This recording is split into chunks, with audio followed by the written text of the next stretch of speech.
Well, hey there, Brandon. What do you got going on tonight? What's going on? Long time no see. Long time. Actually, not long time no see. Long time no talk about fights.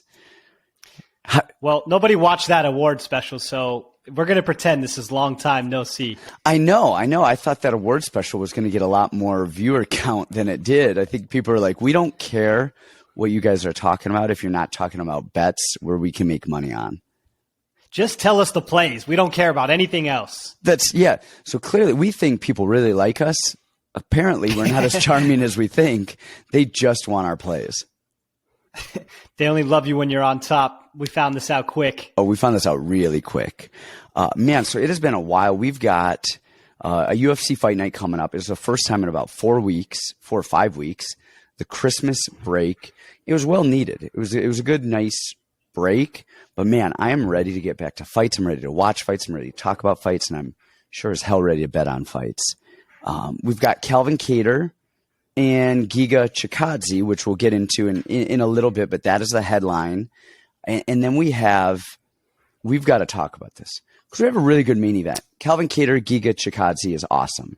And then we have a card that the UFC said, F you fans, we need to cut a bunch of people from our roster.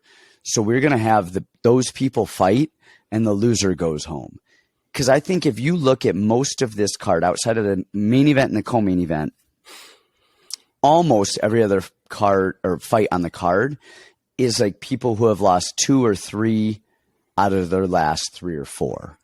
And this is what we're stuck with for the first fight back. That being said, it's those people that have lost 3 or 4 that are on the fringe versus up and comers. And that's going to tell you one direction for the veterans, or is the newcomer ready for the next step? Because we have a lot of debuting fighters or newer people. See, I think we only have really 2. We've got Brito and we've got Slava Claus. Oh, and we do have Jeff Holmes. We have Holmes, Slava Claus, Brito. Yep. Those are the 3. I guess we've had a few fights fall off. So there were some other fights as well. And there were, Joaquin Buckley's fight is off. We have Saeed Yukub. That's it's not his first fight, but he just signed, And Ramiz is also pretty new. That's right. Yeah. Saeed, Ramiz. But then honestly, but even that, Ramiz fight I think that's kind of, if Court loses that, I think he goes home. I think that's still a cut card. Kelleher. I don't think they'll cut Kelleher. He's coming off a win. He's always kind of win one, lose one, win one, lose one. And he's the guy that they go to who they know is going to be exciting fights and they know is going to test the people. If you can get by Kelleher, all right, we'll put you in the upper echelon. And Kelleher is legitimately solid everywhere. He is really good is. Everywhere. Yep, he really is solid everywhere. I don't think he's going to get cut with Syed, who, if you guys don't know, Syed was on one of the fights that I was out there with Casey Tanner, one of our guys. Casey Tanner won.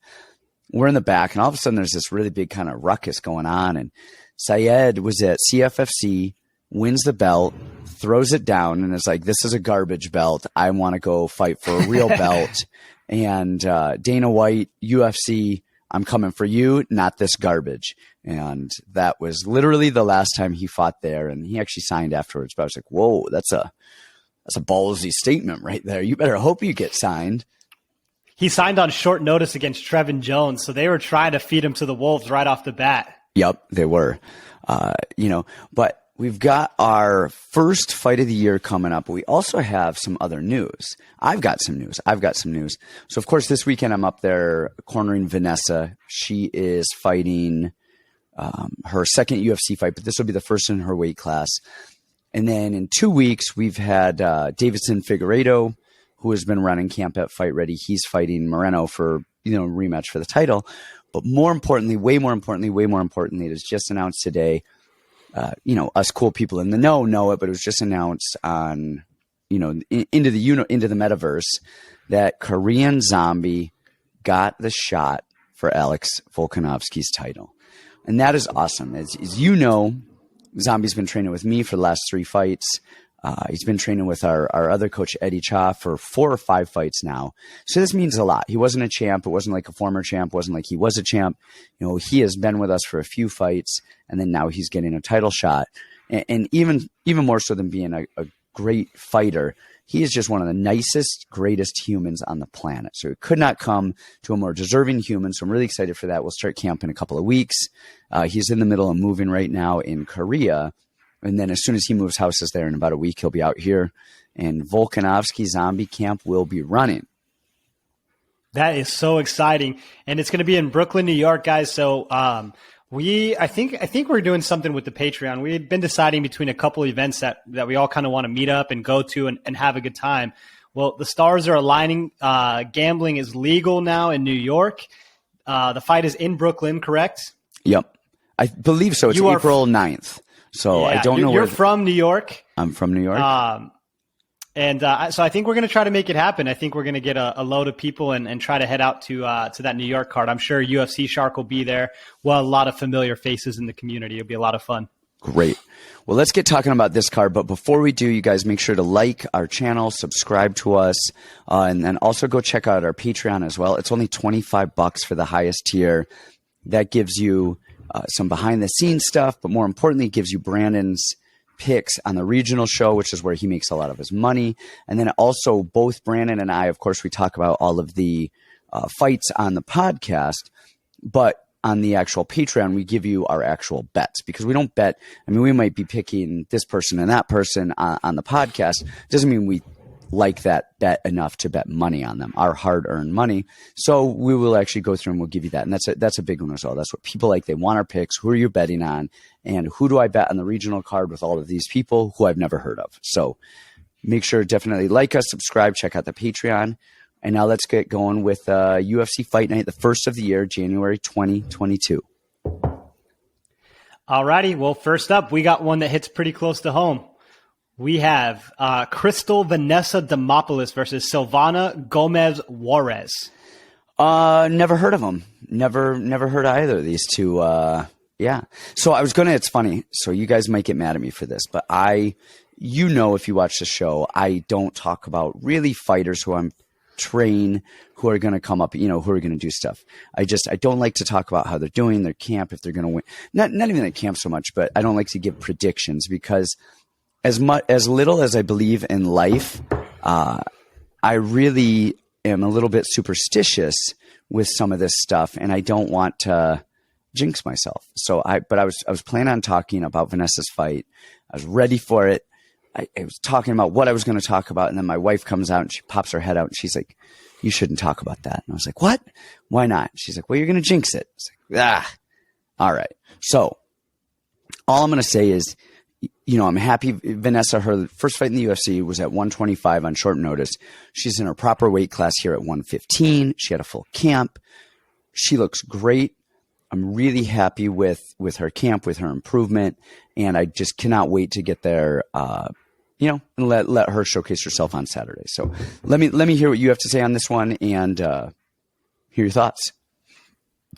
Yeah, and I have a lot to say about this one, and people seem to really appreciate, people that we've trained or trained with when we give honest opinions and honest feedback about people that, that's the inside. And that's, I think, why people like listening to us a lot of times, because we're not, I don't like to throw shade at anybody else, but I see people that are 50 years old, never put a boxing glove on in their life, breaking down fights like they've been in the fight game for 50 years, right? So we are actually on the front lines. We actually train with these people. We know it. That's why it's fun. That's why people come to us, in addition to the knowledge, okay? So let me say this about Vanessa. She has come such a long way since she moved to Arizona and started training with us. The main things that we always talk about, for kind of our fight principles is, number one, first and foremost, is fight IQ. That is Bible. That is the number one. Second is cardio, which I can say Vanessa is an insane cardio machine.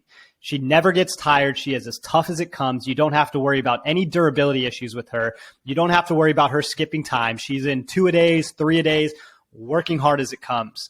And then there's some areas that maybe needed some work or some improvement. But in the time that she has been here, she has transformed as a fighter. And it's really unfortunate that her debut was against just somebody who's a bad matchup, who's so big and strong to move around, that's massive for the weight class, that just kind of counteracts that style really badly. So I'm really excited for her to finally be in her real weight class. Now, let me say this. Vanessa, I can't imagine she's more than 120 pounds. If that, she's tiny. There's times when she holds me on the cage, I'm about 150 pounds, and I'm having to use every ounce of strength in my body to get her off of me. So she is incredibly strong for her size. She's like an ant. Shredded. She can lift like 10 times her size and has a strange exoskeleton. Now, my biggest thing and my biggest analysis with Vanessa, because I think I broke her down a few times even before she made it, over to our camp and with the UFC, has always been her decision making. And, in my time, I felt that training with her where she does things in jiu-jitsu that are just not smart, especially against somebody who's good at jiu-jitsu. You'll catch the low-level people, but somebody who knows what they're doing, just making bad decisions. And in the time that she's been with us, she has really transformed her decision-making, the moves that she does. She's becoming a complete fighter. So I'm really excited for this showcase. I think she hits like a truck. I think she's mean. I think she's durable. I think she's got cardio for days. And on the other side of the token, you got Silvana, who I think has so many weaknesses in her game. She's 36 years old. She has poor takedown defense at best. Her jiu-jitsu is not that great. Pardon me. And I remember watching a fight of hers where she was fighting a girl with a losing record getting rocked on the feet with pretty basic combos. Just looking on this paper, and the odds are starting to reflect it. This opened as a pick'em fight. Vanessa's a minus 130 now. I feel kind of confident in that spot. I really like it here. I think she's stronger, which we've talked about with the women. It goes a long way. She's got sneaky jiu-jitsu, and she wants it bad. She's a fighter. She's in there. She's making better decisions, and you don't have to worry about her getting tired. I think she checks 99% of the boxes for a win here. I like it. Who do we have up next? So we've got Brian Kelleher versus Said Kakhramonov. Kakhramonov. Man, saying these names is hard. Said is he fought Trevin on short notice. He is he Kazakhstanian? What is his background? Uzbekistan. Okay, so he's Uzbekistani. He's been training with Colin Oyama for a while now, but he's more of a striker in that Eastern European. We kind of think of that whole block as wrestlers, but he uses his striking. He can wrestle. He's actually a judoka. Is that okay? See, that makes sense because the next thing I was going to say, the strongest thing that he does wrestling wise or grappling wise is he's got a really good whizzer hip toss, whizzer throw, whizzer hip toss, whatever you want to call it. And he defends really well when people are shooting on him or if they're locked up. He has that overhook and he kicks in, whether he actually gets them all the way to their back or if he gets them just use it defensively to create space. But that makes a lot more sense. His takedown defense, though, on the legs isn't bad, but it's definitely nowhere near what the upper body is. And we saw that especially against that Trevin fight where once he would defend well, but once he started getting tired, then he started getting taken down a little bit. And he would even, and this is, we know this is like the sacred rule, don't jump to a guillotine when people shoot. And he will do that. He will jump to a guillotine and, he's not afraid to. I don't know if, honestly, him and Kelleher both do that. So I guess it's who shoots first and who guillotines first. In fairness to him, so I just watched that fight. That guillotine was incredibly tight. That wasn't a willy-nilly Julian Marquez guillotine where he's just falling on his back hoping it'll work. That thing would have tapped, I would say, 85% of the roster. That was a tight guillotine. And then if you look at how he used it, he actually used it and still came back up on top. In the transition. Yeah, no, he was definitely, you're right. It's not 100% jump to it's not fall to your butt and go for a guillotine. He jumped into the guillotine. He didn't get it. And then he grabbed the head and used it to get back up. It was good. I guess my point of that is that he didn't defend the takedown, on the legs. He will attack the neck, but Kelleher is similar too. Kelleher's got a great guillotine. His striking is clean. He's fast. He moves well.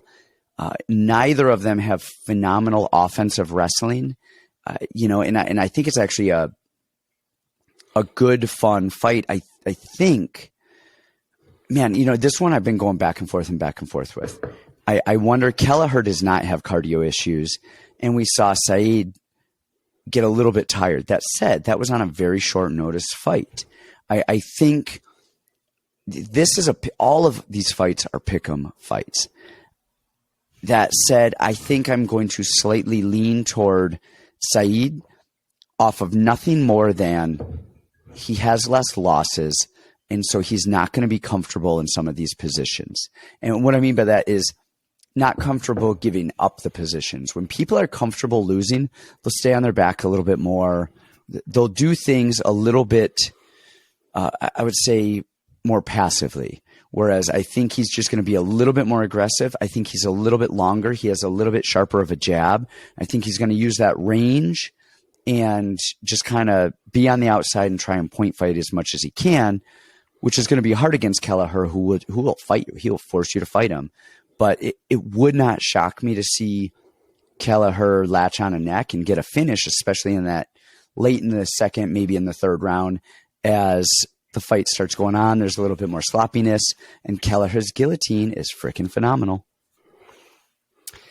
There's a couple angles I actually really love about this fight. So this card was really daunting to me, and it should be to most people. I mean, this is a tough card. But the more that I watched this fight, the more that I liked it. So a couple things. So first, I want to point out that he's with Team Oyama. I really like Team Oyama. I think they have a really good thing going there. And I think Colin is a really good coach. I think he's got the right fundamentals. I think he's got the right fight IQ, and all those people that come out of there are very smart. Wait a minute. That being said, so hold on. Who did we just bet on? I don't want to hear about Smoka. Okay. I don't want to hear about Smoka. You got knocked out. It happens. All right. You never been knocked out before? Yeah. I actually. Yeah. Well, grits. But Yeah. so the thing about Oyama is Ricky Simone just fought Brian Kelleher. Well, Ricky Simone is a Team Oyama product, right? Ricky Simone has the best guillotine defense I have ever seen in the UFC. He rolls his ear every time. He drapes his body. He pops the head out every time. So if you think that Ricky Simone isn't helping him write the book, if you think Colin Oyama isn't helping him write the book, his grappling is already good. You can tell that he's an experienced grappler. The way he actually hit the soup choke on Trevin. If you guys haven't seen the soup choke, people call it the 5-finger choke, I think, sometimes. But he hit the soup choke to kind of that one-arm guillotine, and then he locked it up all the way. He's got clean grappling. You can tell that he knows what he's doing. But what I actually love is his striking. First of all, Brian Kelleher never defends a takedown. So if Saeed decided he wanted to go takedowns, he could go takedown. Kelleher does a great job standing back up, and that could wear on Saeed, but he doesn't defend takedowns. He goes guillotine, fights off his back, stands up. But the striking is Saeed is powerful. A lot of times when he touches people, they're rocked instantly. We saw that in the CFFC fight. We saw that against Trevin a few times, who Trevin takes beatings. He's known for taking beatings and coming back to win. He didn't do that against Saeed, not even close. I think that kid has got the death touch. Kelleher is 35 years old. He's been comfortable losing before. I just think when he can't straight up out wrestle somebody and out grapple somebody, he runs into trouble. Especially a guy that keeps his chin tucked. He stays nice and tight. He throws combinations and he throws power. I think this is a pretty easy one. Not easy one. This is a very tough test, but I like Saeed a lot here. Okay, nice. Next up, we have Dakota Bush and Slava Borshchev. Now, Slava Claus is known. So Slava is 5-1. Dakota Bush is 8-3. We saw Dakota Bush against Austin Hubbard on a 5-6 days notice type of thing, make his way in the UFC. And then Slava we saw on the Contender Series where he got a contract. I know you're big on Slava. Why don't you lead on this one? Yeah, I didn't want to be big on Slava. I actually had bet on Slava on the local circuit against Kenley St. Louis. And the first round I went, man, this guy is the best kickboxer I've ever seen in my life. Just the way that he does it, it's not just basic 1s, 2s like a guy like Alex Pereira, right? He's slipping, he's moving. It's incredible. Now, round 2, he got almost flatlined by Kenley St. Louis. And you go, man, this guy's a losing fighter, and almost just flatlined the godlike Slavoclaws, right? So I really wanted to choose Dakota Bush here. I think Dakota has been underrated. People do not like Dakota because of his fight with Hubbard. Well, I went back. I dove in the archives. Slava's good, man. Slava is good. He is one of those guys that we talk about. He reminds me of actually, I don't want to use this reference yet. He's good. So his one loss is to a guy, Will Starks, who he was an amateur world champion. I've actually fought on the same card as Will Starks. Will Starks has all the skills to be in the UFC and be a very good UFC fighter. That dude has not one weakness. Slava lost a very, very, very close split decision. I could have even gone to Slava. Now, to me, Will Starks is a 10 times better version than Dakota Bush is. His striking is better. His wrestling is better. His jiu-jitsu is miles ahead. The way that I'm seeing this is every time Slava's taken down, he's instantly popping up. He knows exactly what he's doing on the ground to stand up, to get it back to kickboxing range. I think that if he was fighting somebody who had insane cardio, we might be having a different conversation here. But all of Dakota Bush's fights end in the first round, or it ends with him getting dog tired. And I really think the weakness in Dakota Bush's game is his cage wrestling. You know, for as much as made about his wrestling background, maybe out in the open it's great, but his cage wrestling is not very technical and it's not very pure. I really like Slava to keep the distance, and I see a finish in this fight, probably for Slava, but I think Slava's the safe choice, and doesn't go the distance also is a pretty good one. See, I got to disagree on doesn't go the distance. Dakota Bush has never been finished. You know, his 3 losses are by decision, even when he's dog tired. So I just think he's durable. I think he's durable. I don't know that I see him losing by, and Slava doesn't have Pereira power. He doesn't have one punch power. He's not knocking people out. I mean, you see him, and he's, first of all, I think his kickboxing credentials are overhyped. People talk always. I would agree with that. They say, oh, he's a world champion. He was a K1 champion. But all right, you dig into that. He was an amateur champion under the K1 banner. So it's like, look, that's like saying, oh, you're a UFC champion. Oh, because you won the UFC grappling tournament during fight week. It's like, those are different. But we could agree his striking is still legitimately good. So I'll be the one that will agree or disagree. So I do think his striking is good. It is clean. It is very clean. His hands are high. He's balanced. Like all of the right stuff. He returns fire. You know, he returns his hand back to his face. His kicks. I think his hands are better than his kicks. I think his kicks aren't bad, but I definitely think his hands are better. Now, the issue that I have with Slava is he is not dynamic. He's not fast. He doesn't have this like crazy KO power. Honestly, in the fight that you were referencing against Will Starks, right? Is that? Yeah. I don't know why that seems weird to me. I feel like I'm saying a Game of Thrones character and something. He's fighting next week. We're going to be talking about him a lot. Yeah. So Starks, who is a college wrestler, all right, so definitely above and beyond Dakota Bush, who's a mediocre high school wrestler at best. So Starks, I thought, had the cleaner striking when he fought Slava. I think now that could be because he's so much more athletic. And so you see him just fire those punches and return them. Maybe they just look better to me, but I thought they were the better punches. Now, Slava is definitely more comfortable in the pocket, more comfortable throwing. And what Slava does best, what he does absolute best with his striking, in my opinion anyway, is flurry type combinations. When he throws and people cover up, he will fire, he'll rattle off 3 to 6 punches fast. And he really does wear on people. And, he is decent at defending, the takedown. He's decent at getting back up. But his jiu-jitsu is really, really, really subpar for what it needs to be in the UFC. So I think he ticks all of the boxes of all of the things. He's smart. He's got the experience. He's got the technical ability striking-wise. I think his cardio is going to be an issue later, and it's when people press him. When people press him and they fight him and they grab him and they drag him down and they wrestle him, that is an issue for him. Where he's at right now, I don't think he's going to have a very high ceiling in the UFC unless he really, really, really ups his cardio, because he doesn't have one punch power. He's not just smashing people. So he's got to up his cardio so he can keep that volume going. And he has really got to up his jiu-jitsu once he hits the next level. That said, I think the better fighter here wins. I think Dakota Bush, I think he is actually, if there's a finish, I think Dakota Bush catches Slava. By sub. No, I think he would actually just something crazy and wild in round one, just kind of almost. He's powerful. Yeah, he's powerful. He's a little awkward. He's a little unconventional. And Slava is not overly athletic and he's not overly fast. So it wouldn't surprise. I mean, I wouldn't say it wouldn't surprise me. It wouldn't be the craziest thing I've ever seen to see Dakota Bush get Slava out of there in the first round. That said, Slava's only losses by decision. Dakota Bush's only losses are by decision.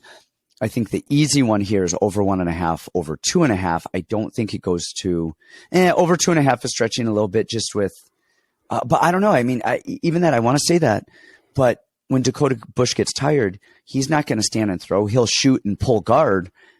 Is Slava, yeah, he might beat him up for 5 minutes, but is he going to finish him from on top in those type of positions? I think Dakota Bush knows how to not get hurt. And even if that means he loses 3 rounds, I see him kind of keeping himself safe. That said, he is over at James Krause now. I think that'll help him a little bit with his cardio. We saw that with Derek Minner. Derek Minner has always had cardio issues, fought Charles Rosa, and ended up going 3 rounds mauling him. I do think Slava wins, but I don't think this is going to be nobody's going to leave this going, wow, that Slava is just amazing. I actually think the opposite. I think this card is set up for a lot of people to go, wow, these people are incredible, only to get exposed in their next fight. I don't think there's any like insane talent on this card.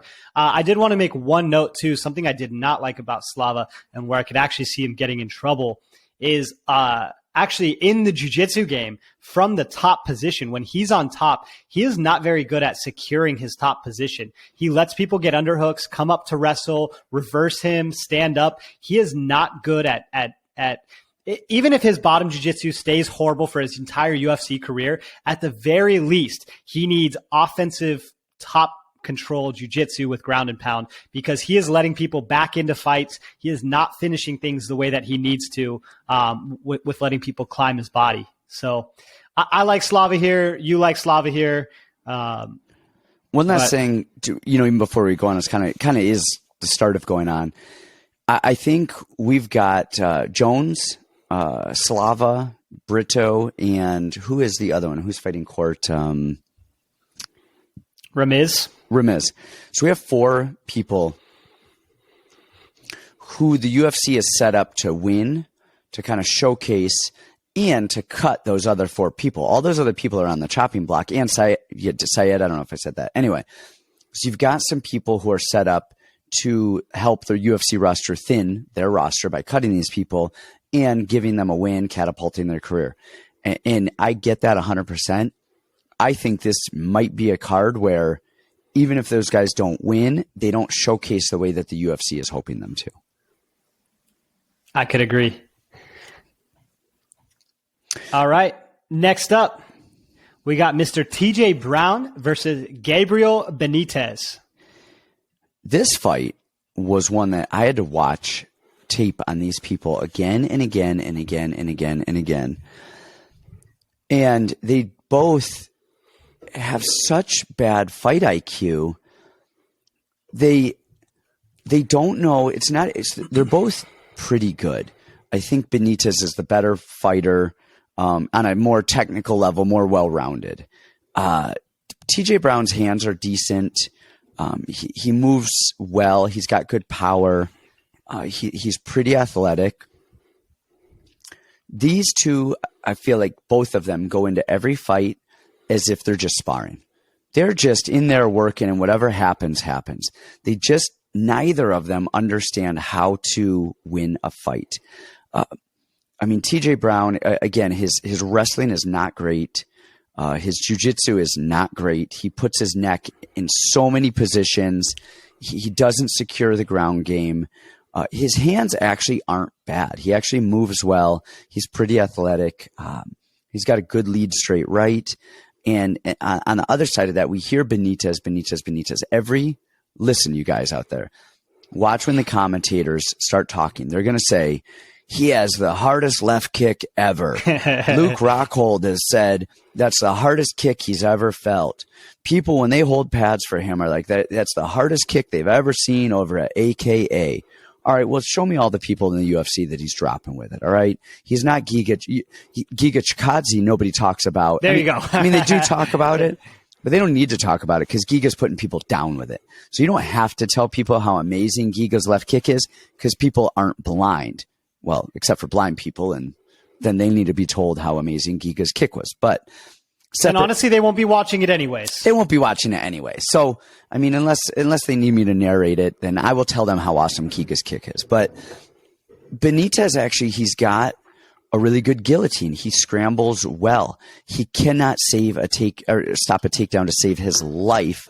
But what he actually does is he uses jiu-jitsu on the ground to get back to his feet. He will throw an armbar, people posture up, that gives him the space, he kicks off. He will attack the neck, they move away, he gets back up. He actually uses his jiu-jitsu really intelligently. He'll attack a heel hook, doesn't hang on to it, uses it to stand up. I think he is the cleaner fighter by far. I don't think he handles pressure well. And more than anything, I just don't think he knows how to win a fight, a round. That said, I think he is just a little bit more technical and a little bit better than TJ Brown all around. And I think we're going to see Benitez get his hand raised here. What are your thoughts on that? I remember looking at this card going, okay, this is going to be the easiest one. This is a surefire spot here, right? Because like you said, all we hear about Benitez is when he fights, man, that kick, that striking, it's amazing. It's amazing. The only fight I had ever watched of Benitez was the Justin James fight. I was in Hawaii when he fought Billy Q, and I just caught the tail end of it when he dropped Billy Q, and then it was like some dramatic finish and come from behind victory. But the fight didn't go down that way. I mean, that was a really one-sided mauling from start to finish, save for the one time he got dropped, right? There's something about his hands that I hate his hands. It's like Benitez's? It's like he's trying to slap. They're horrible. Man, I got to disagree a little bit. I think they're unorthodox. It's funny because everybody talks about his kicks. I think his hands are better than his kicks. He dropped Omar Morales with his hands. He dropped Sadiq Youssef with his hands. I think people look at his kicks, but I think his hands are actually, they might not look as pretty, but he's got a really good short right hook, and he finds a way to sneak those punches in, those short little punches. People at range, he kicks at range, so people really blitz to come inside, and he actually does a really good job of catching them on the blitz with these short little unorthodox punches. That said, I think TJ Brown tends to blitz in as well, and he tends to lunge in with those punches, and he kind of throws everything into them. Don't be surprised if we see TJ Brown headbutt Benitez's face.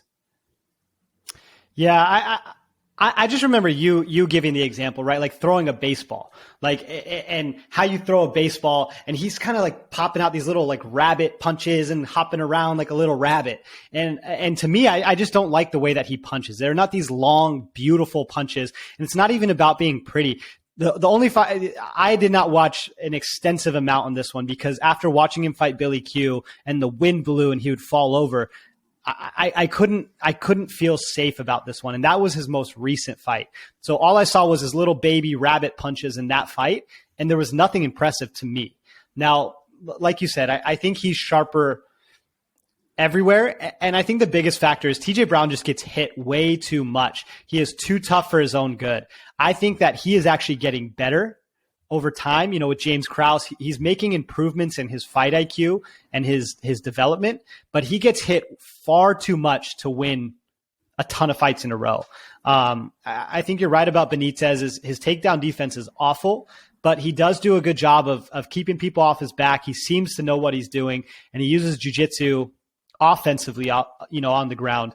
I like Benitez here, but I could never put a ton of money on this one. I just don't feel like he's as complete of a fighter as he could and should be. And man, I was so excited. I saw him taking pictures with all the Russians, with Zuba and Gadzi and Usman. And I was so excited. Like, man, this guy can wrestle and strike. And then I watched the Billy Q fight. I'm like, this is so sad. He just gets mopped up in this room every day. I know it. Well, I think the Billy Q fight, he's an odd fighter in the sense that most people don't have that gas tank. Like, man, he just pedals it and people fade. And I think that's where he swarms. But the strength of schedule is on Benitez times 1,000. Okay. TJ Brown, all right, he's 1-2 in the UFC. I thought Kai Kamaka won that fight. And I did too. And Kai does not have a phenomenal record in the UFC either. His losses are to Danny Chavez and Jordan Griffith, who are not in the UFC. And I don't think Danny's in the UFC anymore, is he? I think so. Maybe he is, but Jordan Griffith's definitely not. And Chavez is tough, but, Jordan Griffith. And the thing with the Jordan Griffith fight is he should have won that fight, but he left his neck. Like he didn't leave his neck anywhere. He was almost wrapping Griffith's arm around his own neck, taunting him to choke him. And eventually he did. And he shoots a lot. I don't know if I've ever seen him finish a takedown, get a takedown, but he does definitely shoot a lot. And then he'll leave his neck there. And Benitez has a really, really good guillotine. I wouldn't be surprised if we see Benitez win a decision or get a submission late for not even his own efforts, but for just TJ Brown's apeness. I think TJ Brown got in off of some COVID stuff. I don't think he's a UFC caliber fighter, and I don't think we're going to see him there much.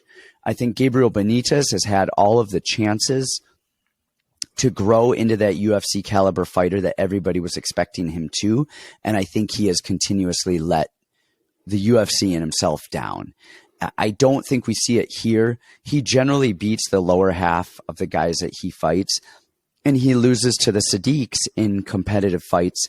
Of course, the Billy Q fight was not competitive, but I think he is the better fighter, and I almost think it's a convincingly solid win. I'm with you. I don't know that I'm betting a ton of money. He's not the guy who's in all of my locks, but I definitely think he's leagues above TJ Brown. Well, now you're convincing me. Now I want to put him in everything because now I'm going, you're right, man. I mean, TJ just gets hit way too much and makes too.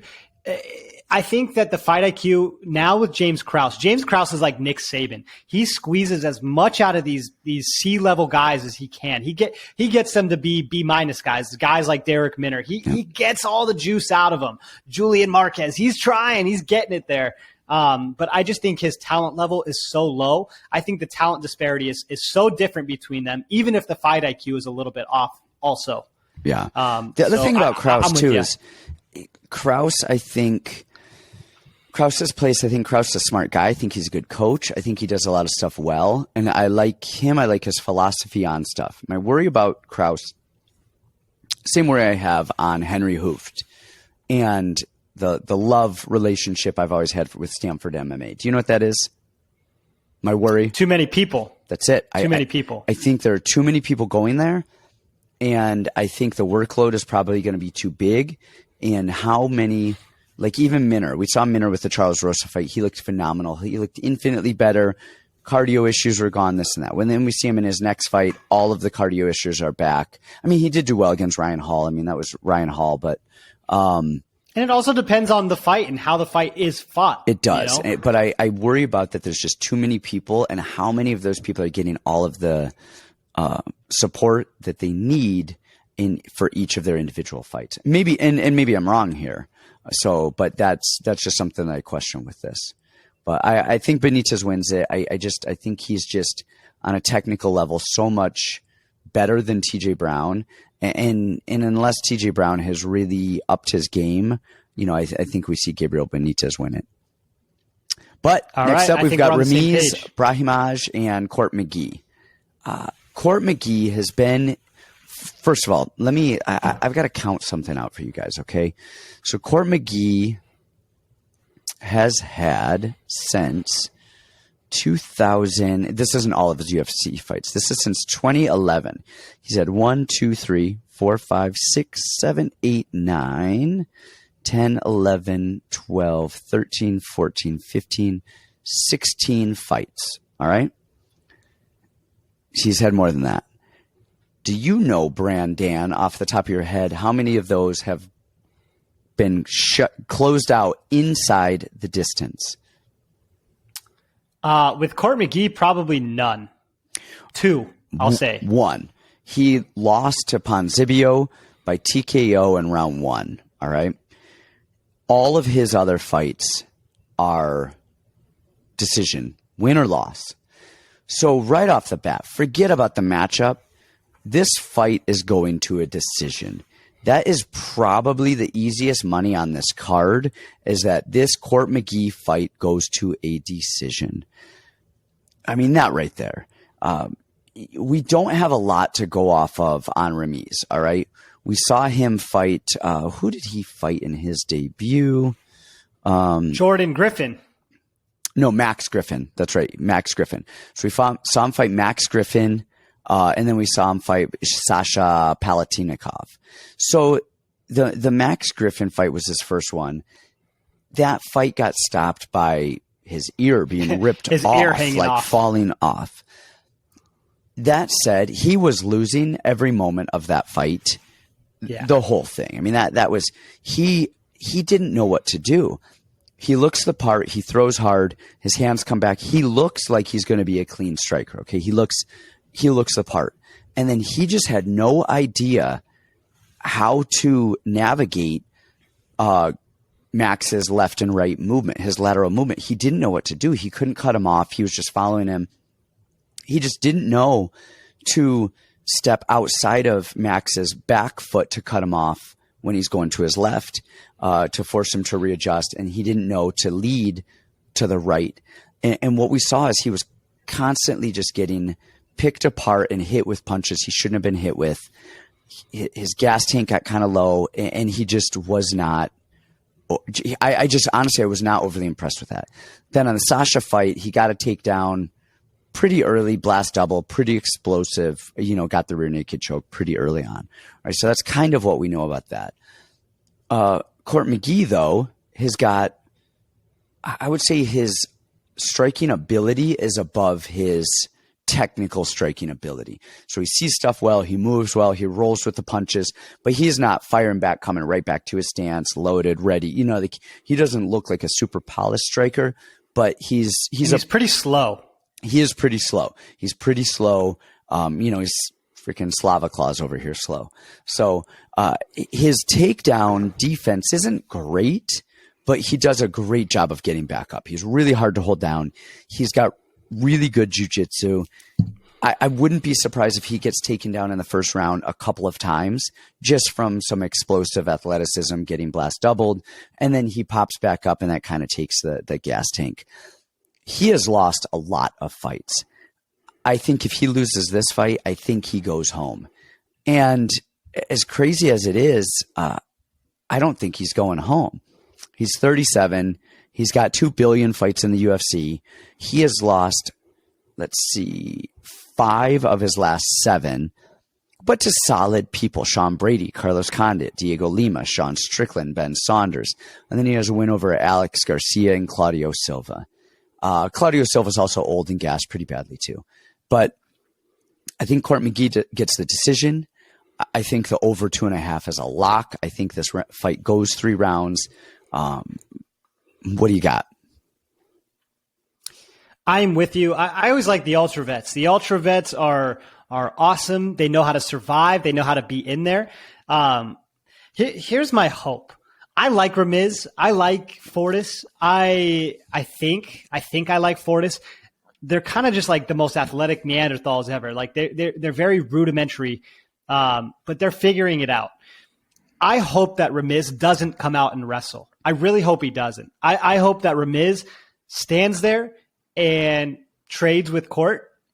I think he's so much faster. I think he's nice. He's tight. I think he can win standing. But I think you're exactly right. If he tries to shoot takedowns, Court is so wily. He's not going to stay on his back. And even if he does, he's going to wear out Ramiz and then take advantage of him in rounds 2 and 3 once Ramiz is dead.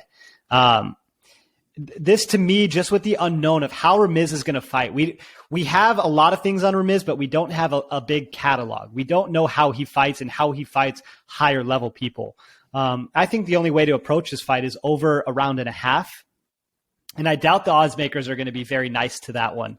I would like to think in my mind that Ramiz wins. Court is 37 years old. Ramiz is in his prime. He's at Fortis. He's getting better. He's got decent hands. He's got head movement. He's got, his striking style doesn't require a ton of cardio. He can stay in that shell and throw power for a long time, and he's faster than Court. I would like to think Ramiz gets this one pretty easily here. I don't think he's going to finish him, but I like to think Ramiz gets it done. But I would not touch this one as a winner because we don't know what we're going to get from Ramiz yet. We don't know his fight IQ all the way because one fight, he didn't even take a shot, and that's his whole claim to fame, and the other fight was a minute long. So I would avoid a winner in this one. I think that's the smart money, exactly what you said. And over 1.5, that's how I play it. 2.5 decision. I think that's a great idea. Yeah, the thing with Ramiz that gets me is that, like I said, I think he's got all of the tools, and I think if Court McGee gets into a firefight with him, he's going to lose. Ramiz is faster, he's more dynamic, and honestly has good, solid fundamentals. I think what Ramiz is lacking is fight experience. He doesn't have the amount of rounds that he needs to be comfortable in there, and so I don't think he knows. If you're willing to trade with him, I think muscle memory is going to kick in, he's going to fire, or he's going to blast double. If you move on him, he doesn't know. Am I going left? Am I going right? What do I do? His brain is moving too fast to be 1, 2, 3 steps ahead. And Court McGee has just been in there for so long. And Court naturally moves laterally off of his punches, off of his movements left and right. And I think that little left and right movement, if you're not going to stand and trade with him, I don't know that he has the ability to win just when maybe in the gym he does. He trains with guys like Jeff Neal all the time, but he doesn't have that experience under the lights when it counts. And we all know when you are in the gym, we have people in the gym who are better than anybody else on the team. And man, they get into a fight and they freeze up and they're 20% of what they could be. And that's just the way that it is. Unless you have that fight experience, you're not all of yourself. And I think he probably is better than he shows, but I think he needs more fights to develop that. That's why you don't see boxers choke. You don't see NFL guys. You don't see these guys. I mean, these are people who have competed again and again and again and again, have hundreds of, amateur fights. And then by the time we know a boxer's name, they're already 24-0. And so they have that experience. They have that adrenaline. That's not what they know. It's being comfortable in the ring in front of lights when it matters. And a lot of these guys, these MMA guys, especially guys who don't have a really extensive amateur background or kickboxing background, they just don't have the amount of time under the lights needed. And Court McGee does. Yep, totally agree. All right, what do we got next? Man, I don't know. Let me pull it up. We've got Ramiz. I gotcha. What do you got? It's we got Jamie Pickett and Joseph Holmes. Ugly Man Joe. Okay. Why don't you kick this one off? I know a ton about Joseph Holmes, Joe Holmes. So this is a really interesting one to me. I hate this fight. This is a dumpster fire fight.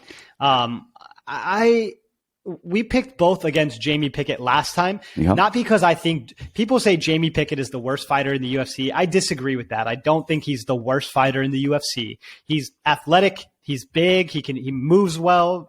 He's lacking the pure skill. That's what it is. And that can be trained. That can be fixed. On the other end, we have Joe Holmes, who I have done so much research on. I've been betting on Joe Holmes for his last 4 fights. the part for me that is really frustrating about Joe Holmes, he's 6'4". Now, every organization has given him opportunities to win, and again and again and again, he has disappointed us. Okay, so he fought on LFA against Dwayne Diggs. Let's pull this up really quick. So he fought against Dwayne Diggs, who is 3-2.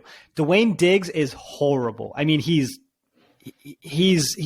basketball shorts in the octagon. That's how bad Dwayne Diggs is. They set him up to just have an easy highlight reel knockout, go on Contender Series or go to the UFC. He got taken down in the first round. Dwayne Diggs was swinging on him. I think Dwayne won the first round, which is insane on a feeder fight. You're 6'4", you're training at Glory, you have everything in your favor. Okay. He ended up coming back and winning the second round. Now he got a shot on Contender Series, and they put him against Shante Barnes, who I think was 6-0. The worst 6-0 of all time. Huge, muscled up guy.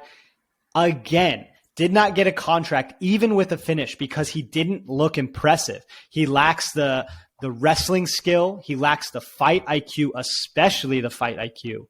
And he's got a body from God. I just don't understand wasting these physical gifts that you have. Now, his very last fight that got him into the UFC against Jehovan Pati. I actually wanted to throw a shot on Pati because Pati is a Hawaiian striker. He's pretty solid stand-up. And Joe Holmes flatlined him pretty brutally. This is such a hard fight for me because it really depends on the kind of fight. I almost wish Jamie Pickett's wrestling and cage wrestling was better than it is, because I would choose Jamie Pickett in instant. Like, as quick as I could enter the bet, I would max bet it. But I think that Jamie Pickett runs with his chin up. His striking is a little bit all over the place. And his wrestling is just poor. It's just not good enough. So I'm going to avoid this fight personally. This is not a fight that I even want to choose a winner in. I think that Joe Holmes is going to outstrike him, outpoint him. I think he could KO him. But I just hate this fight, man. I hate this fight. I wish Jamie was a better wrestler, or I wish Joe had better defensive wrestling and could keep it standing. Yeah, this is a funny one. They kind of say Joe Holmes is the jiu-jitsu guy, and he hurts people striking, and he jiu-jitsus them, and Pickett's supposed to be the striker. I agree with you 100%. I think Holmes is going to get the better of the striking early, but then I think that is going to Pickett's defensive wrestling is actually solid. It's decent, on the cage. And what happens is, as a striker, or what people call him as a striker, is, you're right, chin is in the air. He's like looking at the ceiling as he's throwing punches, blitzing people. But he has a freakishly long reach as well. So he's actually, even though he's a lot shorter than Holmes, his reach is, I think, similar. It might even be more. It's something crazy like that. But when people go to take him down, we saw this was a Staropoli fight. He would try and take him down, and he would get reversed, and Pickett would control the cage and control that movement nonstop. I think Holmes, like you said, he doesn't have a great fight IQ. I think initially I thought Holmes wins this because they're equally bad in so many different areas, but he has less losses. So again, just having less losses, it really does mean something. You really do get comfortable losing. And when you are undefeated, or, he only has one loss, his ability to fight and scratch and claw is just probably going to be better. That said, I think this is a very, very boring fight. I think Pickett pushes him against the fence for longer than Holmes is out striking him. And I think it's going to be a very boring, lackluster decision for Jamie Pickett.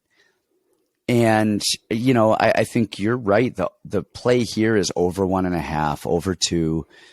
If you want to do it, honestly, stay away, or, again, if you're already thinking about betting this fight, listen to what we're saying, take what we're saying. If you're not thinking about betting this fight, just don't bet this fight. I think you had a really good point there. Now, let me say two things. Laureano Starpoli, not in the UFC anymore, is times a million better than any opponent that Joseph Holmes has ever fought, ever. Like, it's not even close. If you really want to look at it, Jamie Pickett has fought the much tougher competition. He fought Tafon and Jukwi. He fought Loriano Starpoli. Jordan Wright, we don't need to talk about. But Jehovan Patti, he fought Puna, right? He has fought much stiffer competition, and he's at least made fights competitive. Joe Holmes has continued to disappoint and disappoint and disappoint. And actually, I want to switch my pick to exactly what you said. I think that Pickett can hold him on the fence and just be physical enough to I can't even do. No, I'm going to stick with it's a flip flop. Like, that's what I thought is originally I was like, Holmes is just going to eke him out by just doing a little bit more because he's a little bit more hungry. And then I'm like, Pickett will just push him against the fence. And I'm like, it's such a toss up. It really, I don't even know if I like my pick because it's such a toss up. I think that's how the fight plays out. A boring fight with Pickett pushing him against the fence. But honestly, it's kind of a, like I said, if you know one of these people and you really want to bet on them, great. Otherwise, just, well, let me otherwise we're talking about Joe Anderson, Brito, and Bill Algeo. Well, one last thing, guys. So I love when you guys listen to what we say and then you go do your own research on top of it. I mean, you really have to look at this stuff like a stock, right? You can't just listen to what somebody says and blindly invest. You need to do your own research, make sure it fits all of your needs, your wants, and what you think. At the end of the day, you only want to be able to blame yourself. Before you make a play on this fight, please, please, please watch Dwayne Diggs versus Joseph Holmes. It was in August of 2021, so it was a very recent fight. We've got to see him with Glory, with Glory MMA. Please watch that fight before you make a decision, all right? All right, now we've got a fight that, another one, Joe Anderson, Brito, and Bill Algeo. Algeo was, I guess, probably most famously known as being the guy who Brendan Loughnane just beat every which way you could beat somebody and then didn't get signed to the Contender Series because he shot, with 10 seconds left. Since then, he lost to Loughnane, beat Tim Julian in CFFC, and then he is now 1-2 in the UFC against Ricardo Lamas and Ricardo Ramos. And he beat the uber ultimate ape, Spike Carlyle. I think watching tape, I think I thought he beat Ricardo Lamas. I thought that was really close, and I think they could have given him that fight. But, either way, close fight. Brito is 12-2. He is, let's see. He has not lost in a long time, and he's got some good wins. Wellington Prado, he beat Jose Mariscal, who's got some good wins as well, and a win over Diego Lopez, who's not a phenomenal fighter, but definitely has good crafty jiu-jitsu. Algeo is weird to me because he fights like Wonder Boy. He just watched Stephen Thompson fight a lot and was like, oh, well, that's how I'm going to fight. I'm going to fight like I'm a karate guy, and I'm going to move, and I'm loose, and I'm in and out, and I switch stances, and am I going to punch you or am I going to kick you? The thing is, he's not a karate guy. And he started boxing in college, he wrestled in high school, not a great wrestler, not a great boxer, decent at both. He has no defense. So he is loose. He's light on his feet. He has decent cardio. He scrambles well in jiu-jitsu, but he will make some bad jiu-jitsu moves. He defensively moves well, but then he will offensively over-attack, which will get him reversed. So it's kind of weird. He plays stuff well to his favor, but then he also plays stuff poorly to his disadvantage, which you'd think would be the opposite.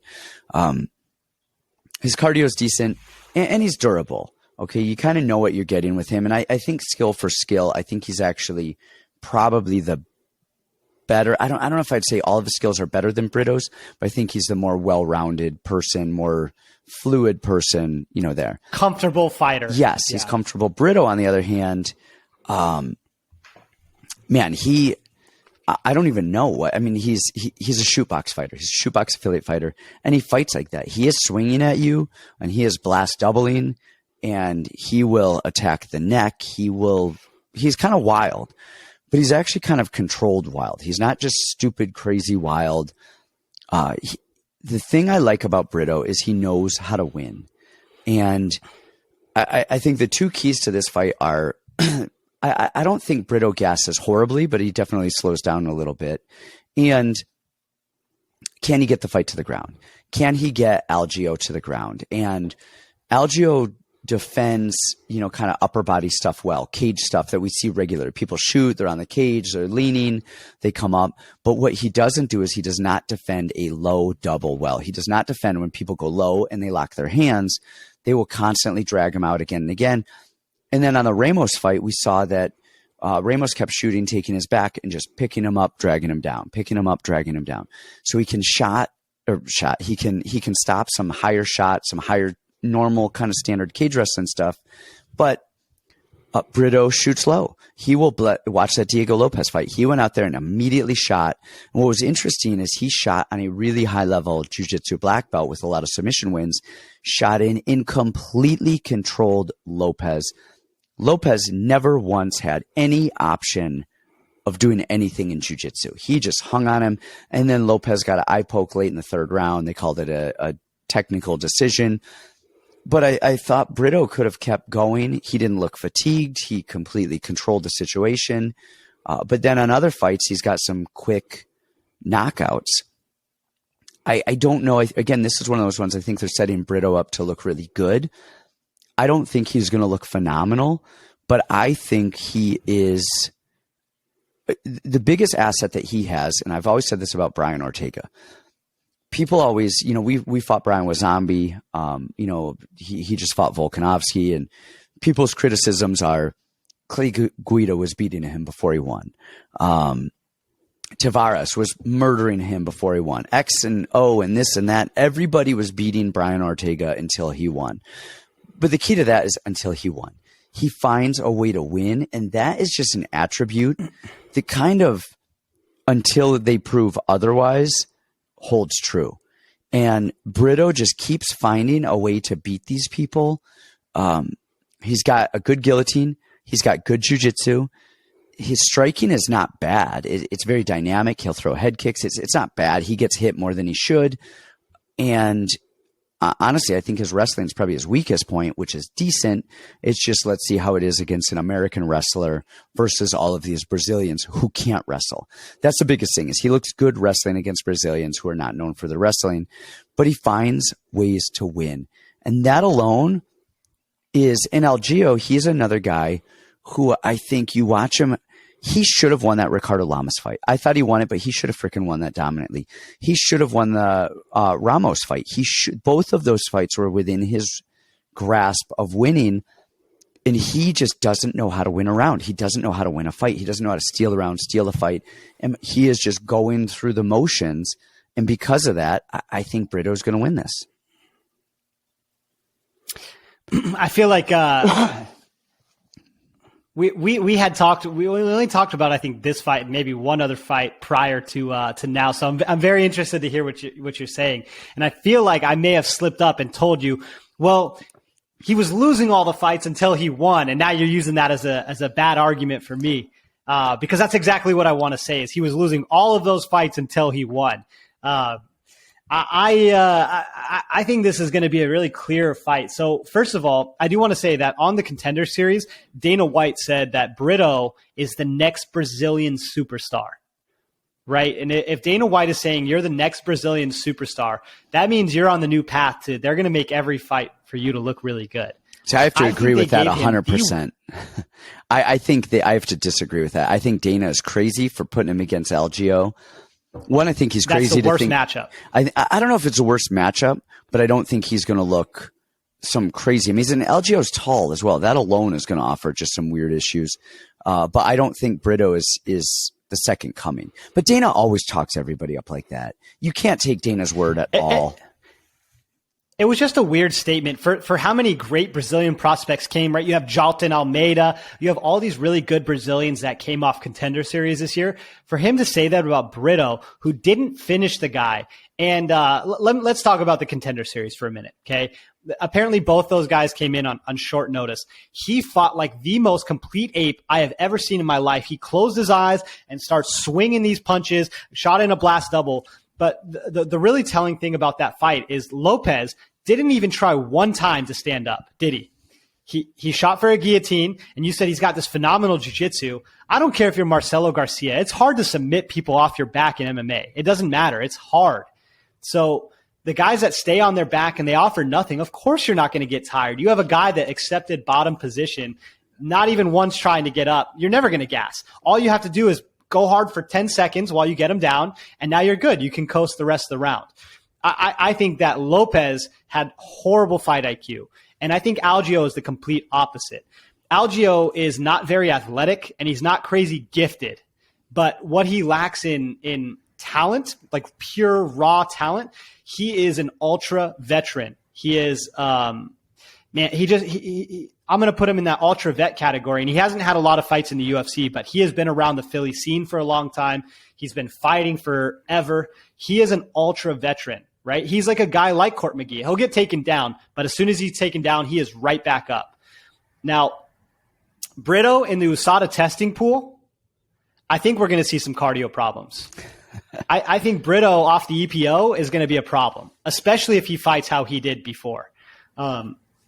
Really, I think this fight goes one of two ways, right? We either see Brito come out because he legitimately is explosive and dynamic, exactly like you said. I think we see him come out and KO Algeo in 2 minutes. But if this fight creeps over that 2 minutes mark, right, and Algeo starts catching his flow, he is amazing at rolling punches. He's great at slipping punches and countering. He's got just enough cardio. My favorite part about Algeo is his jiu-jitsu, right? Ricardo Ramos is amazing. Ricardo Ramos could be one of the top guys in the world. He legitimately is very, very good. And Algeo has close fights with all of these top guys, right? Ramos' jiu-jitsu is phenomenal, right? So he would take Algeo's back, and time again, Algeo not only got his back cleared off, but he came into an offensive wrestling position, right? He would come out on top. He'd come out in a great spot. Now, Ricardo Ramos, smart enough to disengage, stand up, start over. After watching so much Brito film, right, I hated that fight on Contender Series, just the way that he came out and then the lack of action from Diego Lopez. But in all of his previous fights, not necessarily that he got tired. I didn't really see a ton of fatigue, kind of like you're saying, but he just didn't look good. His wrestling looked horrible. He was constantly getting reversed. I saw him get rocked in, every fight. I mean, he's going around until he finally KOs the guy. So I actually really love Algeo here. I could end up looking like a fool, right? I could see Brito coming out and, Algeo thinking he's way better than he is and getting choked out or KO'd early. But if this goes past round one, I just think Algeo has way too much swag. He's got way too much cardio and just standing up.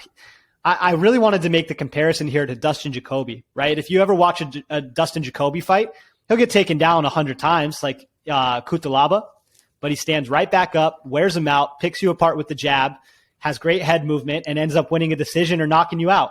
So Algeo is going to be my favorite dog this week. Okay. I like it. Interesting. Next up, we've got Chase Sherman, Jake Collier.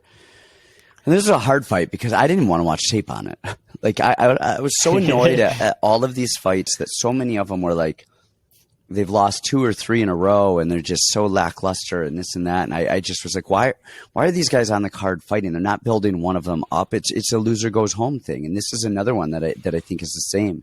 And, I really, man, I look at Chase Sherman and I just wonder, like, he's got a couple bare knuckle fights. I just don't know what kind of a fighter he is. Like, I just don't know.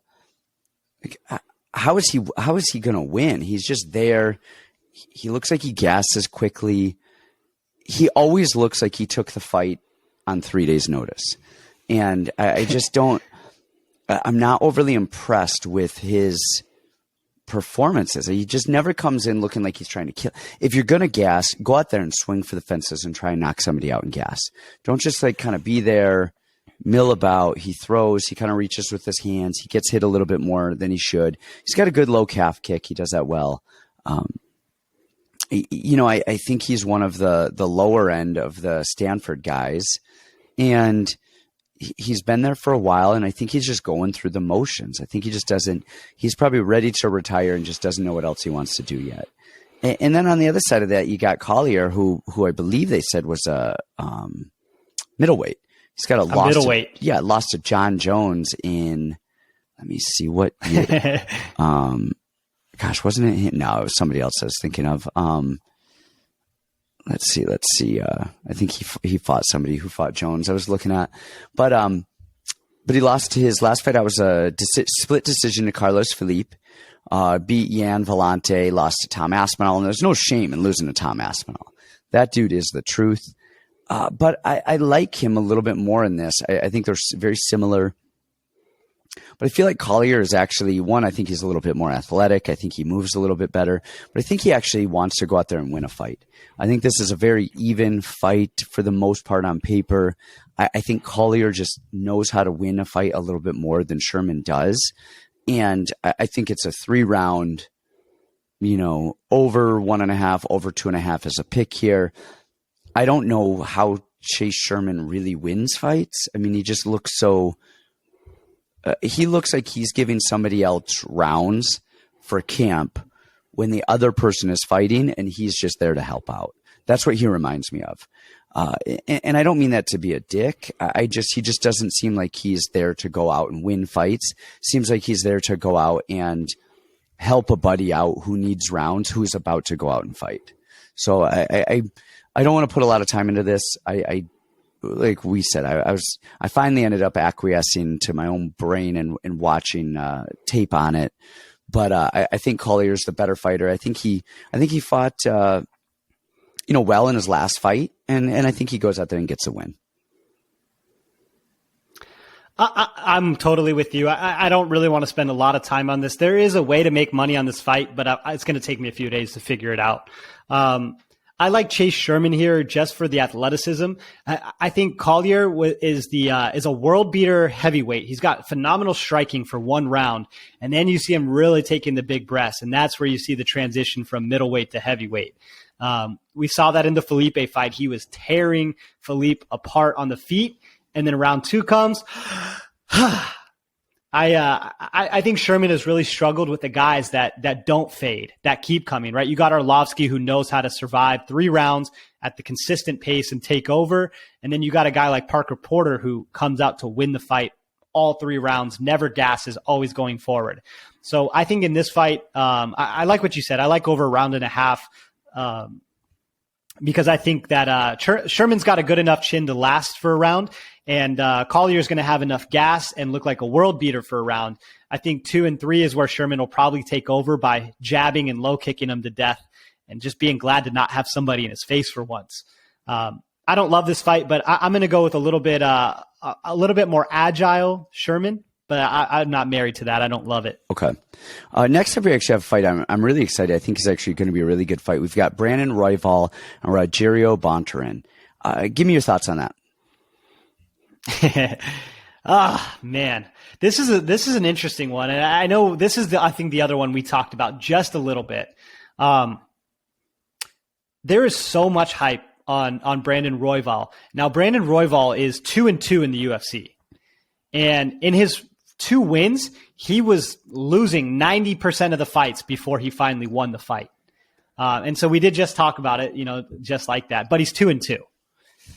I think that he is so overhyped. The hype around Brandon Royval right now is reminding me of like a Macy Barber, right? After she KO'd a few girls, and now you think like, man, this kid is a world beater. But why though? Because he throws out a couple floppy jabs and he just moves a lot. Like, why do you think this? We haven't really seen these fights go crazy into the 3rd round, and he keeps this pace the whole time. I mean, these fights are ending. They're not going on forever.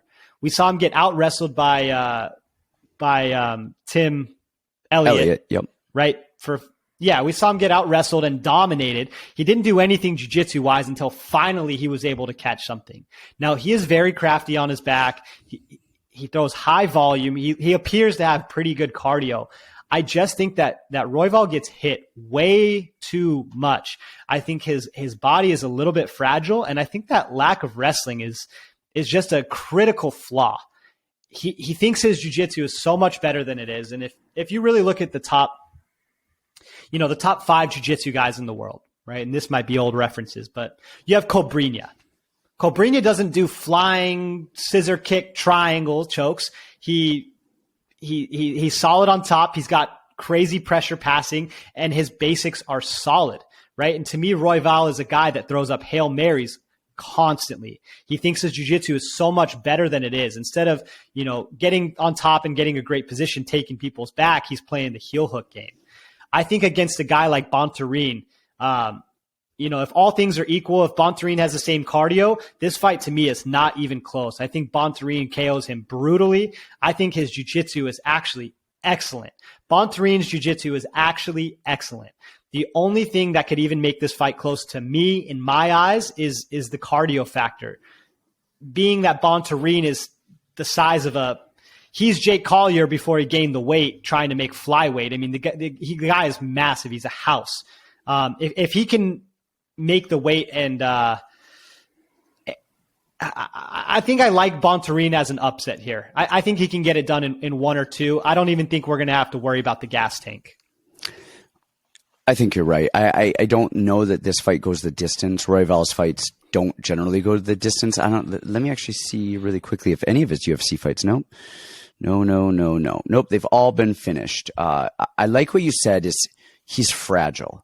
His body seems a little weak. We saw that with that shoulder dislocation against Moreno. Brandon Royval, for being a black belt, competes like a purple belt.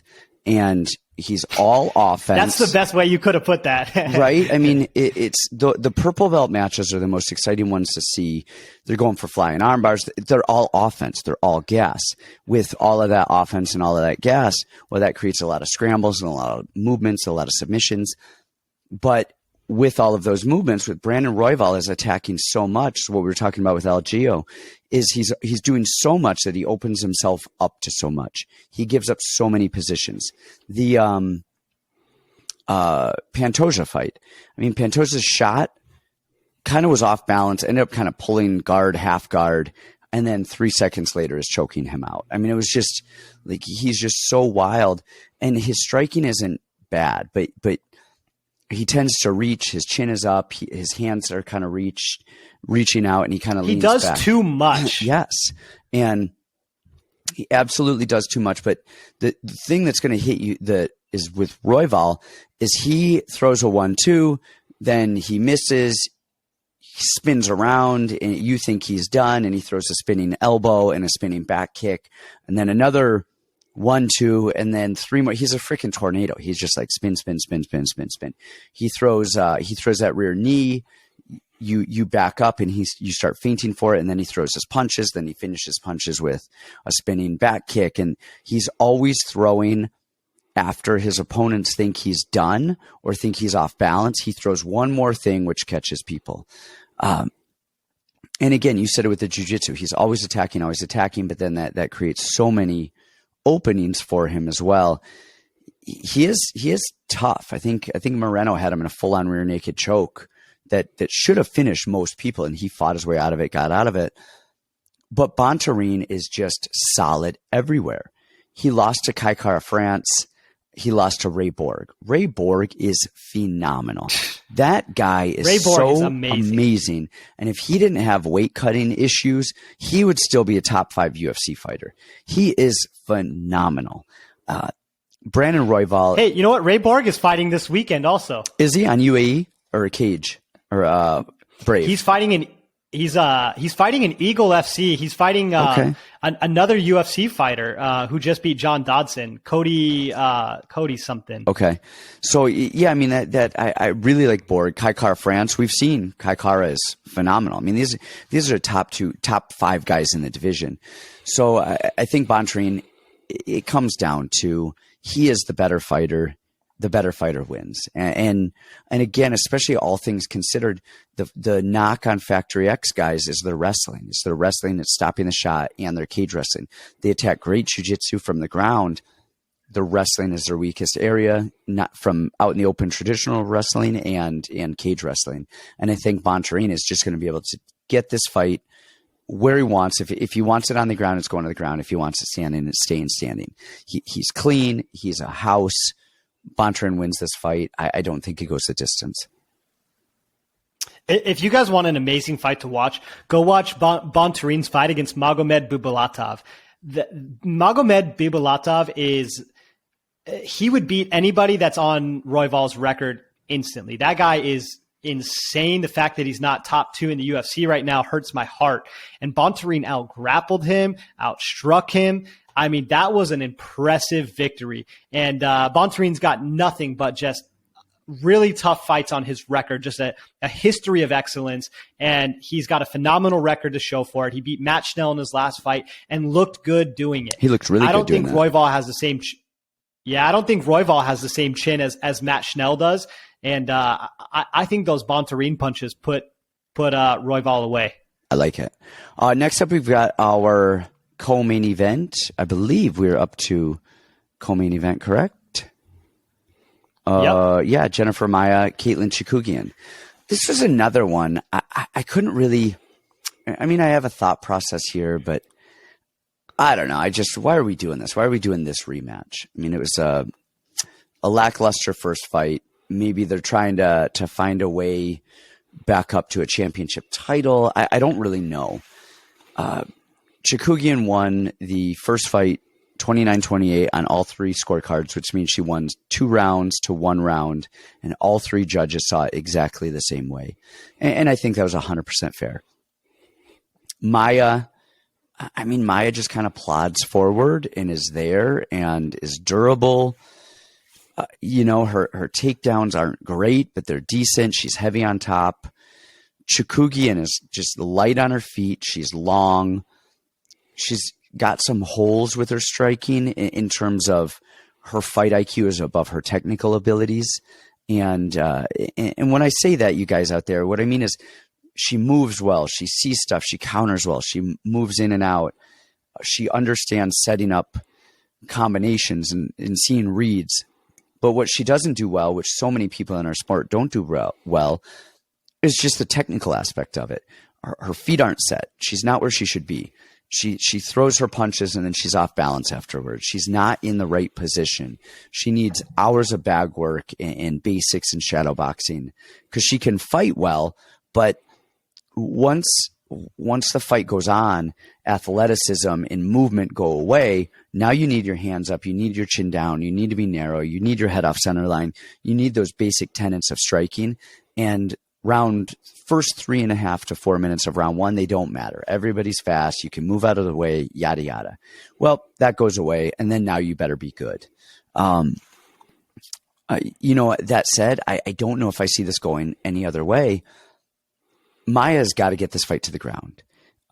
If she can get this fight to the ground, honestly, she's not going to do damage. She's not going to submit Chookagian, who's decent on the ground and moves, okay. She's wiggly. She'll get mounted. She gets in these bad positions and you think she's really in trouble and then she wiggles her way out. But it really comes down to, can Maia get the fight down in 2 rounds versus 1 round? I don't know if she can. I think this play is easily over 2.5. It goes the distance. The winner, I mean, honestly, 1 takedown from Maia could steal a round. So now Chookagian's probably going to evade for a round. Maia will probably get a takedown in a round. And then now can she do that 2 times? I'm not willing to bet my money on whether she can or cannot get 1 takedown. And I think the over here is the play. And I'm kind of uninterested in this fight from a fan point of view and from a betting point of view. I thought I was going to feel that same way about this fight. I made a ton of money on the Katlyn Chookagian when she was fighting Algeo. I was like, man, how is she a 2-1 underdog? This is crazy. I made a ton of money. I was super happy. Now, actually going back and watching the first fight, Katlyn Chookagian is everything that Brandan Royval should be. the swagger that she has. She's almost like a Bobby Green if you really think about it, right? The way that she kind of rolls, she moves her head, she's slipping punches and countering. She's hitting you from angles that you're really not expecting. But there's a couple of things I like about her. So first, she already has a win against this person. That's great. Second is the height. The height in a women's division is amazing because most of the women do not know how to cage wrestle. So the takedowns just got 100 times harder. The third thing that I like is she is a brown belt in the blue basement. So she's a brown belt under Renzo. So if nothing else, those guys are really, really smart with their positioning, with their leg locks, with their coming on top. They're really smart with winning fights. And then the fourth thing, I just saw that. So she's married to a wrestling coach, I believe, or a high-level wrestler, and she's been doing a lot of her camp with Gregor Gillespie. So, that doesn't mean she's going to look like Gregor Gillespie. She just doesn't have the body for it. She doesn't have the mechanics and the lifelong wrestling. But the problem that I see with Maia, she doesn't have bad hands. Her boxing is actually pretty decent. It's clean. She has good counters. She's got tight hands. She's fast. But she doesn't cut anybody off. She doesn't have a rhyme or reason for anything that she throws. She just kind of tracks you. Where are you? Okay, I'm following. And to me, Caitlin is just so smart at leading the dance. I really wanted to find a way that Maia would win this fight, but Caitlin leads the dance. She's so unorthodox. She's all over the place. I think her grappling is good enough and only getting better now to correct that mistake, even if she gets taken down. I mean, if you look at Maia and you look at Viviane Araújo, they're similar fighters, and you would say Araújo is way more explosive and way more athletic, and Chookagian just won that fight. I don't see her losing to Jennifer Maia here. I like what you said. I don't think Chookagian has the power to finish Maia, and I don't think Maia has the grappling to finish Chookagian. So if you want a really safe play, over 1.5, over 2.5, goes the distance. Those all seem like great plays here. But I actually really like Chookagian here also. It's funny you say that. So that was my worry. So I think Chookagian tags her up standing, but she doesn't have the power to hurt her. And then Maia can get the takedown, but she doesn't have the jiu-jitsu or the power, the ground and pound to hurt her. And so it comes down to, can she get a takedown or not? Just you saying that she is working with Gregor Gillespie, not that it matters, because working with a male like UFC fighter who's a D1 national champion is not going to help you in the sense of you don't get a real feel. He can drill, he can show you stuff, but when you're going live, it's whatever he lets you do and whatever he doesn't let you do. What I really like about what you just said is that just her understanding that her wrestling needs to be on point for this is probably enough for me to sway me into, I think Chookagian wins the fight, because she moves well. She's going to do well. She stopped most of the takedowns. As long as she's aware that that is the fight, not getting taken down, means she'll have a little bit more of a sense of urgency, which means she will probably get taken down one less time for her efforts. That's probably going to be enough for her to get the win. Again, the safe play is over 1, over 1.5, 2, whatever. It goes the distance. But hearing that, at least she's aware of her faults in the way that she could lose. That alone is probably enough to win this fight. Yeah, and just from a judging perspective, I love the way that Caitlin fills the air. It's all that in-between time where she's not standing there just looking at each other. She's filling the air with a jab, with a kick, with something that's filling the air that it doesn't necessarily have meaning, but it means a lot more to me than Brendan Royval's 4 jabs in a row just to get hit, right? She's filling the air with one long jab and making reads. And that looks perfect for the judges. So even if she gets taken down and stands back up, I think she can still win rounds and still take this fight. So I really like Chookagian. She checks all the boxes. Well, you said there in terms of judging, that's such a big thing, especially in boxing. In close rounds, the busier fighter wins. That is just the way that it is. Whoever throws more punches, go back, look. Historically, the person who throws more punches wins the round most of the time. And Chookagian absolutely does that. All right, Man, we got the big boy. This is it. without further ado, Calvin Kattar and Giga Chikadze, a jiu-jitsu, a kickboxer's dream, striker's dream, I should say. These are two guys who knock people out, who stand and throw. I'm not even sure either of them knows what jiu-jitsu or wrestling is.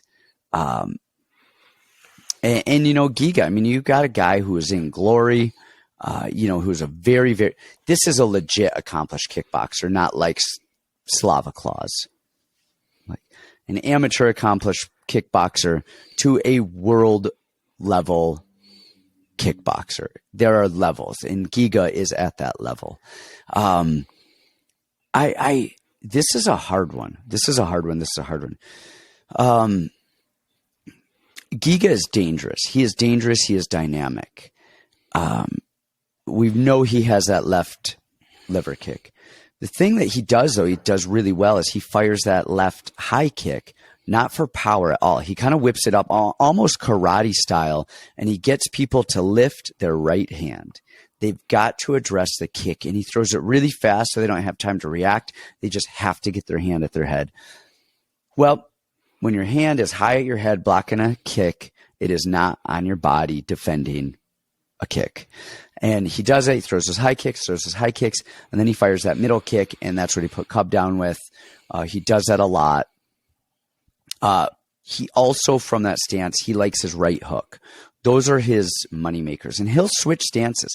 He actually goes orthodox quite a bit, and then he switches stances while he draws you in. He throws that right hook in when he switches to southpaw in order to get you to fire back, get you moving, and then that left kick comes. His takedown defense is decent, and his ground is decent. When he got into MMA, he started as a white belt in jiu-jitsu, started doing white belt tournaments, blue belt tournaments. He wanted to really understand the game. That said, he actually does something. People think he is, I wouldn't say better than he is, because he really is that good. But he has a flaw, and he reminds me of Anderson Silva.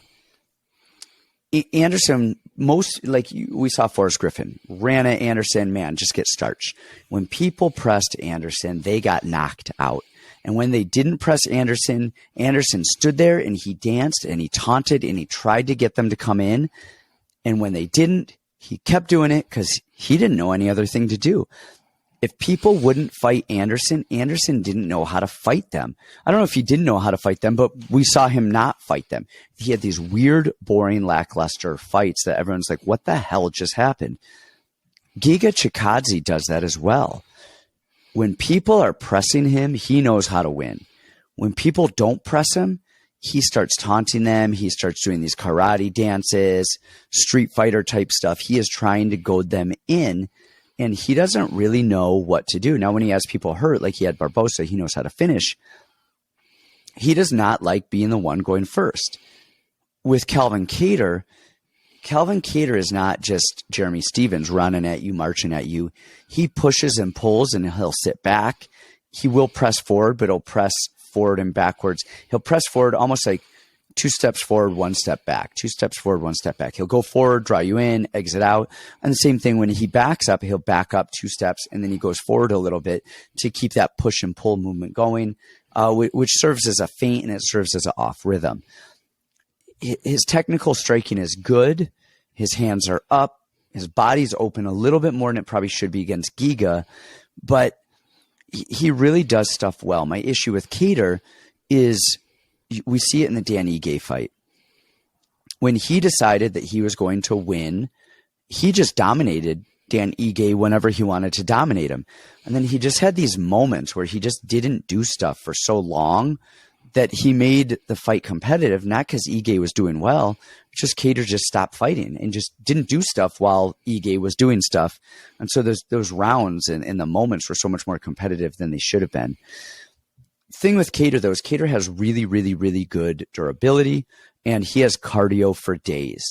And honestly, we have seen Giga get a little sloppy and wear a little bit.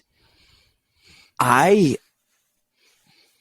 know that Tyson and I, Kelvin's coach, have talked a little bit, he has brought some really good guys in for Kelvin to spar. And as crazy as this is, I think Giga is the better fighter everywhere. And I think Kelvin... Call you crazy? I might be crazy. We've seen Kelvin get ripped to the body quite a bit, and he wears it well. We have seen him fight these big dynamic guys, Jeremy Stevenson, who are trying to kill him, and he wears it well. His cardio, I think this is a fight. I think he's going to lose round 1 and 2. And I think round 3 and 4 and 5, he comes on, and I think he ends up winning a decision. I'm not, I'm not betting my house on it. If you ask me, am I 50-50? I'd say, no, I'm more than 50-50. I'm 55-45, 60-40. I lean toward Kattar in this. I feel like Kattar knows how to win. I feel like he's intelligent, and I feel like the cardio is going to be the deciding factor in round 3 on. I am so happy to hear you say this. I did not want to be alone on this hill. I want to be on my own hills a lot this year, but this was not the fight that I wanted to. So I saw a lot of recaps from the last year, and one was MMA Lock of the Night. He said that one of his biggest flubs, his biggest mistakes was picking Calvin Kattar over Max Holloway. And in hindsight, 2020, that's a horrible pick. Right? I mean, you have two cardio machines, but you got one guy that's just a champion that does just everything picture perfect. I mean, Max is dang near a perfect fighter. This is not the same fight. This is not the same fight. You do have a level of excellence with Giga, just like you said. I mean, he is a glory kickboxer, a phenomenal one at that. So there is a level of excellence, but the cardio is not the same.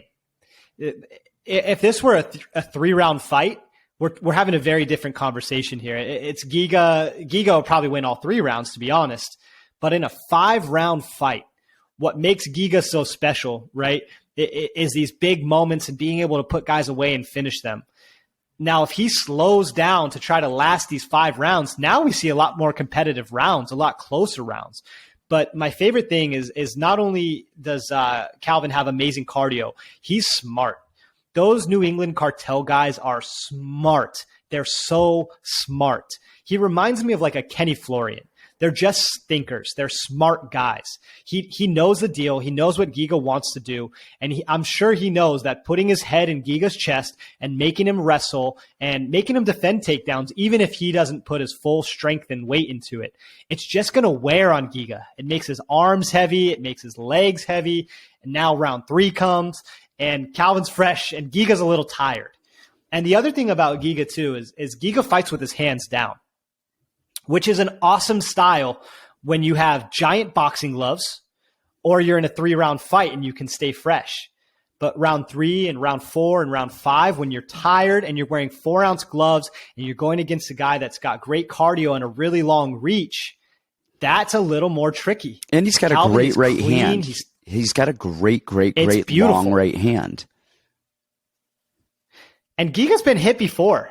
I mean, look at Jamal Emmers. That was a very close fight. Man, was that a close fight. I think Calvin and Jamal are pretty similar in style, but I think Calvin has probably better cardio and better fight IQ. I love Giga. He is very near and dear to my heart. I have said I'm going to keep making tons of money on Giga, but all of a sudden the odds blew up because he is that good. I'm with you. I'm not going to put anything serious on this. If I have a great week, I'm going to I'll take a big stab at Calvin Kattar if I have a good week. I really like him here. We break it down. We said in the new year, we're only going to take the better fighter, but in a 5-round fight, I think I like fight IQ and cardio better than better fighter. Well, when we're talking about better fighter, we're not talking about the better fighter in that fight. We're talking about don't bet bad fighters, people that you can't. A TJ Brown and a Benitez, like those, a Jamie Pickett and a Holmes, like those are bad fighters that you don't want to bet. But you look at good fighters, these are 2 good fighters, and you can bet on a good fighter. You could bet on Giga here, and it would make sense if you have your reason. You can bet on Kattar here. These are 2 really good fighters. You don't want to bet the better of 2 bad fighters. But betting the better of two good fighters, well, I mean, you can't go wrong, but don't bet a bad fighter because you think they're better than the other bad fighter. I think Kattar is durable here. We saw against Zabit when he fought him on very short notice. Zabit threw him on his head for 10 minutes, and Calvin Kattar was not fazed at all and was right there ready to beat him up. And if that was a 5-round fight, it should have been a 5-round fight, but Zabit fought it tooth and nail and would not allow it to be a 5-round fight. I think Calvin would have won that fight. So I think it's crazy. I've got Calvin here. It's not being stopped early. If it is, this is probably going to a decision. So pick over a round, over 2 rounds, over 3 rounds, whatever. I see this being a decision fight. You know what's so funny? So sorry, guys. This is a little sidebar. So there's also LFA this week. Now we haven't had any odds released for LFA, anything like that. But there's a really interesting fighter that's on this card. It's on the 14th, so it's the day before the UFC. There's an Uzbek fighter. He's 2-0, fighting on LFA. Now I looked into the guy's record. He's actually a Glory veteran. He's a long-time Glory veteran who actually had a fight with Giga Chikadze and beat Giga Chikadze.